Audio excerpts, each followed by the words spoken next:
Oh, yun po mga kababayan, samahan niyo po kami ngayong umagang ito at meron tayong balita na na-receive.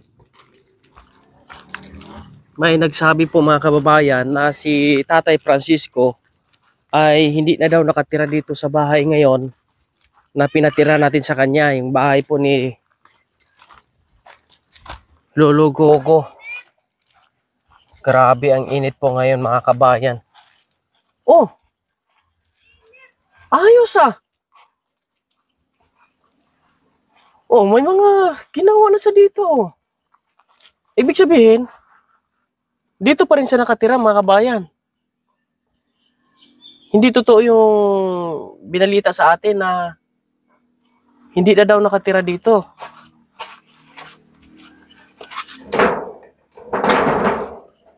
Oh, malinis pa. At bagong linis, basa yung tubig, maraming tubig. Nandito mga kabayan, dito pa rin siya nakatira. Ayan oh, malinis na dito yung paligid. Oh,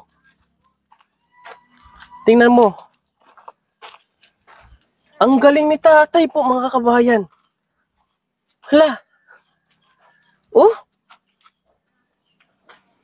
ang linis na dito, ginawa niya talaga. Hindi na talaga makapasok yung tubig po dito. Tapos may pinya sa gilid. Ibig sabihin, hindi siya umalis dito po mga kabayan.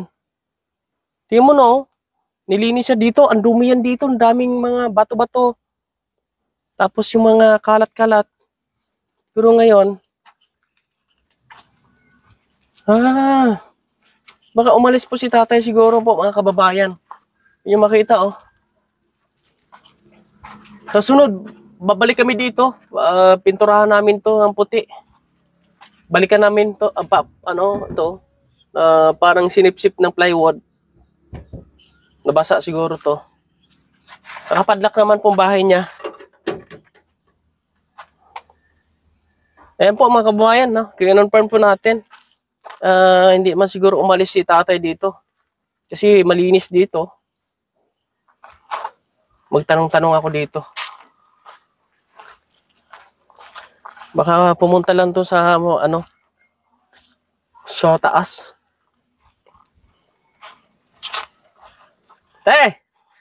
Kita mo ba ni Tatay Francisco? Araw-araw pala. Kaya nag-araw-araw naglilinis yan dyan. Kasi may nagbalita sa akin. Mali yan. Nandito naman ako araw-araw, nakikita ko yan dyan siya. Umalis daw si Tatay Francisco kaya pinuntahan ko. Inalam ko bakit siya umalis. Hindi man. Araw-araw naglilinis yan dyan. Oo nga, nakita ko naman, maganda naman yung ano. Kanina umaga dress Buto. Okay, nagboto pala si tatay kaya wala siyang umaga. Baka fake news yung binalita sa atin. Hindi ko alam kung anong purpose ng tao na yon. Bakit ganun ang kanyang sinabi? Wala. Hindi. Dyan lang yan si tatay araw-araw. Ayan mo, balikan na lang po natin mga kabayan. Pagkatapos po ng eleksyon, kausapin natin si tatay. Pero maayos naman yung paligid niya. Maganda, no? Ginawa niya ng... Ayos niya talaga yan dyan. Araw-araw nag-ano yan dyan. Yung tubig, hindi na... Kumbaga, hindi isip-sipin ng loob ng bahay. Kasi nasa labas. Araw-araw yan naglilinis dyan. Sige, te, salamat, ha? Yan po, no? Yung ating update ngayon kay Tatay Francisco. Sabi kasi, bumalik daw doon sa kanyang tinutulugan na sira na sasakyan. Samahan niyo po kami. Titingnan natin doon siguro or na-confirm naman po natin dito sa kapitbahay ni Lolo na wala naman po. No? Nandito pa rin naman po si Lolo Francisco mga kababayan. Maraming salamat. Nag-alala lang ako kasi nga bakit umalis. Kaya pinunta natin, alamin sana natin kung ano ba talaga ang totoo. Ito, konfirmado mga kababayan na okay lang si Lolo dito mga kabayan. Kaya nakaraan, inatinan po natin sa nabigas ay hindi pa po yun naubos kasi isang sako po yun mga kababayan. Kasi Tatay Francisco, umalis din siya. Siguro, tulad ngayon, bumuto, barangay eleksyon. At pag-araw ay umalis yan. Nanganguha ng kalakal niya. Yan, maraming salamat po mga kabayan. God bless sa inyong lahat.